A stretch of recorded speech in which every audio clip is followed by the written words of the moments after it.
Just presenting a short video to show you how to configure the serial expander in assisted mode. We're using a DX8 Gen 2, it can be any Spectrum transmitter. The actual text screen that's rendered will look different depending on whether you've got a NX, IX or DX series radio, but the information that's shown is exactly the same. For this demonstration, the receiver's an AR620, but it can be any smart receiver. The serial expander is connected to the throttle port on that. And we will go ahead and set this up. First of all, we have to put it into configuration mode for assisted configuration. So to do that, we hold down the button, which is just there, that black button. As we power up, it'll flash purple slowly. We let go, we tap it again, and that puts into configuration mode. So there's a slow flash, let go, tap it again, and we're in configuration mode. You can see it's doing one red flash. That's indicating it's looking at output channel 1. And we don't need the screen to configure, but it's a lot easier if we have it. So if we scroll across to the TextGen screen, you can see on here we've got this. For an IX series, you've got to go to the right tab, and that tab will say SRXL2 decoder at the top of the tab.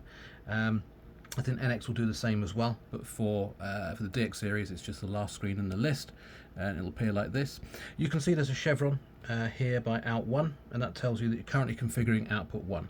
So I've already set up my channels on the transmitter, and we're going to set the 4 outputs to channels 5, 6, 7 and 8.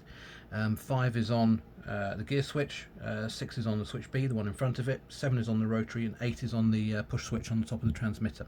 So we're going to go through and configure those. So we'll start with channel 5 on output 1. We're on output 1, so I will toggle that switch.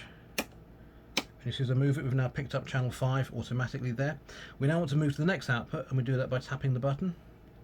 You'll now see a bit more firmer tap. You now see we've got 2 red flashes, which indicates we're on output 2, and you can see the chevron is an output 2 as well. So we'll flick the next switch and it picks up channel 6. Okay, we'll do the same again, another press of the button. We're now flashing 3 times and the chevron's moved to out 3. We can use the rotary, so we'll turn the rotary and it'll pick up channel 7. And then finally output 4, give it another press. Got 4 red flashes, chevron's on 4, so we're doing 4, so we can use the press button on top. We'll toggle that, and you can now see here we've got channel 5, channel 6, channel 7 and channel 8. We now need to save those changes, and we do that with a long press on the button. So if we make sure it doesn't move, press the button. So it goes back to normal operation, the blue LED. That's all saved.